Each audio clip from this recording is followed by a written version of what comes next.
Praise the lord. అలసిన వారిని ఊరడించు మాటలు. ఫిబ్రవరి 17. మృతుల నుండి లేపిన సమాధానకర్తయగు దేవుడు. హెబ్రీ 13:20. శిష్యులు యెరూషలేములో ఒక గదిలో చేరి కూడి ఉన్నప్పుడు తిరిగి లేచిన ప్రభువు ఈస్టర్ సాయంకాలంలోనే 5వసారి వారికి ప్రత్యక్షమయ్యను. వారు ఇంటి తలుపులు మూసుకుని ఉండగా ప్రభువు లోపలికి వచ్చి వారి మధ్యను నిలిచెను.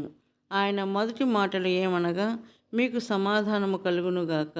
యోహాను 20:19. 21వ వచనంలో కూడా ఆయన ఈ మాటలు చెప్పెను. కనుక మన సమాధానమును కాపాడుకున్నట ద్వారానే ఆయన పునరుద్ధాన శక్తిని ఎడతెగక అనుభవించగలమని ఇది మనకు చూపుచున్నది. శత్రువు మన చెంతకు వచ్చి మన సమాధానమును కలతపరచును.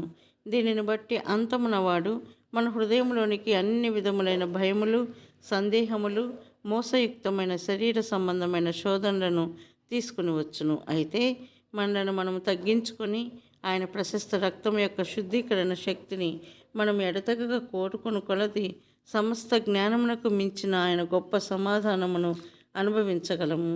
దేవుని వాక్యం ఇలాగన చెప్పుచున్నది, నీ ధర్మశాస్త్రమును ప్రేమించు వారికి ఎంతో నెమ్మది కలదు. వారు తూలి తొట్టిల్లుటకు కారణమేమీ లేదు. కీర్తన 119, 165. మరియు సమాధానకర్తయగు దేవుడు సాతానును మీ కాళ్ళ క్రింద శీఘ్రంగా చితుక త్రొక్కించును. రోమా 16:20. మనం ఎంతగా సమాధానమును కలిగి ఉందమో అంతగా శత్రువు యొక్క ప్రతి విధమైన దాడిపై విజయమును పొందగలము. అయితే శత్రువు మన సమాధానమును మన నుండి అపహరించుటకు మనము అనుమతించక ఈ సమాధానమును మన హృదయములలో ఏలనిచ్చి నది వలె ప్రవహించుటకు మన విశ్వాసమును అత్యంత బలముగా అభ్యాసము చేసుకునవలెను.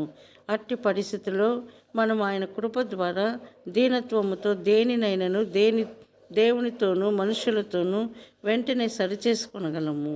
వృద్ధి చెందుచున్న అధికమగుచున్న అంతరంగ ఈ ఆత్మీయ సమాధానం ద్వారా ఆయన చిత్తమును గురించిన నిశ్చయతను కలిగి ఉండగలము. మనము ఈ అంతరంగ సమాధానమును కలిగి ఉన్నప్పుడే ఆయన మనల్ని ఎక్కడికి పంపినను వెళ్ళుటకు ఇష్టపడదుము.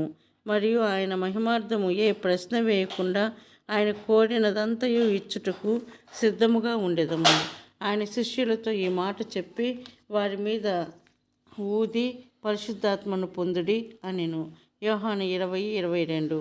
మనము ఆయనకు లోబడు కొలది ఆయన ఆజ్ఞలను మనము సంతోషంగా నెరవేర్చుటకు ఆయన తాజాగా పరిశుద్ధాత్మతో మనలను అభిషేకించును.